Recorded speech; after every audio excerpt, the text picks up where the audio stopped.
My parents refused to spend $120,000 to save my daughter's life, but blew $300,000 on my brother's lavish wedding. My in-laws sold their home to help her. 5 years later, I got revenge that left my parents penniless and begging for my forgiveness. Hey Reddit, I still remember the sterile smell of the hospital room, the quiet beeping of machines, and the way my wife clutched my hand like she was trying to anchor herself to reality. Our 3-year-old daughter, Lily, lay between us, hooked up to tubes that shouldn't have to be attached to someone so small and innocent. She had been diagnosed with a rare autoimmune disorder that required an experimental treatment not covered by insurance. The cost, $120,000. It might as well have been $1 million. I'm a high school teacher. My wife is a nurse. We had some savings, sure, but nothing close to that. We drained everything we had within a week of Lily's diagnosis. We even started a fundraiser, begged, borrowed, sold our car, but we still came up short. And that's when I made the most difficult phone call of my life.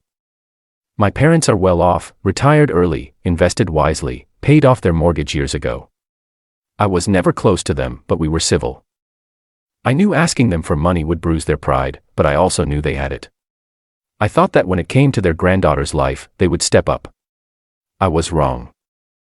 We can't just throw our retirement away, my mother said, her voice cold, distant. What if it doesn't work? What if she doesn't make it anyway? That's not an investment. It's a gamble. I couldn't speak. My father chimed in next, as if twisting the knife. You've made your choices in life, son. You chose your career, your lifestyle. It's not our responsibility to bail you out. I begged them on my knees. I told them I'd pay every penny back with interest. I told them Lily would die without the treatment. My mother sighed like I was inconveniencing her. I'm sorry, but no. We have other financial priorities right now. Those priorities became clear 2 months later when my younger brother, Derek, announced his wedding. A luxury destination event in Greece. Private island, 5-star accommodations, custom-made tuxedos, a designer dress for his bride, fireworks, a live band flown in from Italy. Price tag, $300,000 paid in full by my parents. My daughter could have lived because of them. Instead, they chose flower arrangements and a champagne fountain. I couldn't stomach it. I cut contact with them immediately. No screaming matches. No emotional outbursts. Just silence. The kind of silence that hurts more than words ever could. I didn't tell them Lily survived because she did. Thanks to my wife's parents. When we told them what was going on, they didn't hesitate. They were nearing retirement, living in a modest home they'd owned for decades. Within 3 days of hearing the news, they had put their house up for sale. I tried to stop them. I said we couldn't ask for something so big. But my father-in-law looked me in the eye and said, "That little girl calls me grandpa. That's all the reason I need." They moved into a cramped apartment and handed us the check with trembling hands and tears in their eyes. Lily got the treatment. It worked. It wasn't instant. There were weeks of nausea, nights we thought we'd lose her anyway. But she pulled through, stronger than any of us imagined. She turned 4 with hair growing back and her laugh echoing through our home again. We promised ourselves we would rebuild. For her. For my in-laws who gave everything. And for us. But in the deepest part of my heart, a storm was building. Not out of hate, but out of justice. Because my parents had abandoned us when it mattered most. And I knew one day, they would come to regret it. And when that day came, I would be ready. 5 years is enough time for a lot to change. Wounds to scar over, hearts to harden, lives to take entirely new shapes. But some things don't fade.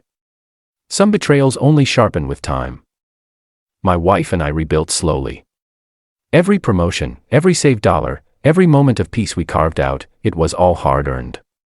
I picked up tutoring gigs after school and started a small side business helping students prep for college. My wife climbed ranks in the hospital, eventually becoming head of her department. We were exhausted, but we were alive. And most importantly, Lily was thriving. She was 8 now. Healthy, funny, fiercely curious. The memory of those hospital days was distant for her, but not for us. Every time she laughed or asked to read just one more story before bed, I saw the faces of my in-laws and the home they had sold without hesitation. I also saw the empty look in my father's eyes when he told me my daughter's life wasn't a worthwhile investment. I hadn't spoken a single word to my parents since that day. They sent emails, cards on Lily's birthday, always with a check inside. Never a call, never an apology. I returned the checks each time, ripped in half. Meanwhile, Derek and his wife were enjoying the kind of life most people only saw in magazines. Their wedding was featured in some high-end bridal publication. He opened a luxury car dealership funded entirely by my parents. His wife became an influencer, showcasing their yacht vacations, rooftop dinners, and designer wardrobes. But wealth without depth is fragile, and shallow roots don't survive long droughts. Derek's business began to crack within 2 years. Turns out, he had no clue how to manage operations. He was flashy but reckless. Loaned out expensive cars without proper documentation, underpaid staff, and dipped into operating funds for personal expenses. Within 3 years, the dealership tanked. Lawsuits followed. His wife, who had built her identity around their extravagant lifestyle, panicked when the money ran dry. I didn't know the full details, but whispers reached me through distant cousins, infidelity, accusations of financial abuse, and finally, divorce. My parents poured their remaining savings into trying to keep Derek afloat. They sold off some of their investment properties, mortgaged their home. My mother even sold her jewelry collection, heirlooms from her grandmother. But it wasn't enough. Derek went bankrupt, and with him, so did my parents' financial security. Still, I didn't reach out. I had long since stopped needing their approval. My revenge was never going to be explosive or public. It was going to be slow, silent, and undeniable. By year 5, my wife and I were in a very different place. We'd just purchased our dream home, modest but beautiful, near a great school for Lily. My tutoring business had grown into a full-time education consulting company, and we were finally in a position to repay my in-laws in full, but they refused the money. My father-in-law chuckled and said, "The return we got is running through that yard barefoot right now. That's all we ever needed." I cried that night. I didn't do that often, but I did then. Then it happened, an unexpected knock at our door on a cold Friday evening. It was them. My parents. They looked different. Smaller somehow. Punched, pale, exhausted. My mother's once-styled hair was flat and graying. My father's eyes were sunken. Their pride had clearly been stripped bare. They stood in silence for a moment before my father finally spoke. We were wondering if we could talk. I stared at them. My wife came to the door behind me. She didn't say a word. Lily's voice called out from inside the house, laughing with her grandmother, my wife's mom, who had come to visit. The sound carried like a bright, undeniable truth. My mother's lip trembled. "We'd like to see our granddaughter." Just once, that's when it hit me. They still didn't get it. They thought time had softened the pain. That silence had meant forgiveness. They had no idea how far gone they were. I looked my father dead in the eye and said calmly, "She already has grandparents. The ones who saved her life." Then I closed the door. I didn't slam it. I didn't shout. I just closed it, quietly, like I was closing a chapter. But that wasn't the end. Because karma wasn't done with them yet. 2 weeks after that knock on our door, I received a letter in the mail, handwritten, from my mother. It was a mess of rambling justifications, scattered apologies, and a desperate plea for reconciliation. She said things like, "We didn't know how bad it really was, and we thought we were doing what was best for everyone." She even blamed Derek's crisis for distracting them, as if their son's luxury wedding and failed dealership somehow justified abandoning their dying granddaughter. I didn't reply, but I kept the letter. My revenge had never been about money.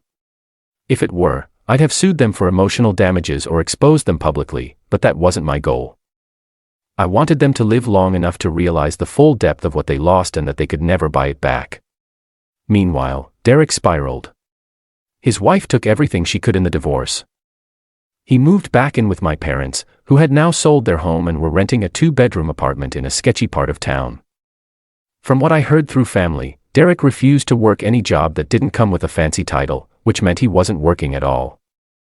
My parents started attending community events again, trying to act like they still belonged to a lifestyle that had crumbled around them. But people talk, and small towns remember, they had burned too many bridges. Once the golden couple of the neighborhood, now they were known as the parents who financed a wedding but let their granddaughter nearly die. Every time they tried to reach out, email, letter, voicemail, I saved it all. Not out of sentiment, but out of quiet satisfaction. I continued focusing on my family. Lily had just turned 9. She was healthy, bright, and showed signs of being musically gifted. We enrolled her in piano lessons, bought her a keyboard, and every night the house filled with melodies that healed old wounds. One afternoon, at Lily's school recital, we were all seated together, me, my wife, and her parents. We cheered as Lily took the stage in her little white dress, confidence in her every step. As she played the first notes, I noticed 2 familiar silhouettes at the back of the auditorium. My parents. They stood there awkwardly, eyes scanning for us. My mother locked eyes with me. Her face lit up for a second until she saw the empty seat beside me. The one they could have filled had they made different choices years ago. They stayed for the performance. I let them. But when Lily came running off stage afterward, glowing with pride, I wrapped her in my arms and whispered, "You were amazing." She looked up and said, "Did Grandma and Grandpa see me?" I paused, then I smiled and pointed to my wife's parents. Yes. They never miss a moment. That night, I sent one final message to my parents. Short, cold, final, you made your choice.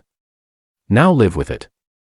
From that day on, I blocked their numbers, returned any mail unopened, made it known to extended family that any attempt to reunite us would be cut off just as quickly. Because here's the truth, they abandoned my daughter when she was dying. They funded a fantasy while we faced a nightmare. And when the fantasy collapsed and they came crawling back, they didn't do it out of love, but out of loneliness. My revenge wasn't loud or cruel. It was letting them feel the weight of their absence every single day. Now they live in a 1-bedroom apartment, dependent on government checks and whatever scraps of pride Derek hasn't chewed through yet. Meanwhile, my family is thriving. Lily has 2 grandparents who would move mountains for her. She will grow up never knowing what it feels like to be discarded. She'll never hear the words, "It's not our responsibility." As for my parents, they have each other. And the memory of what they lost, forever.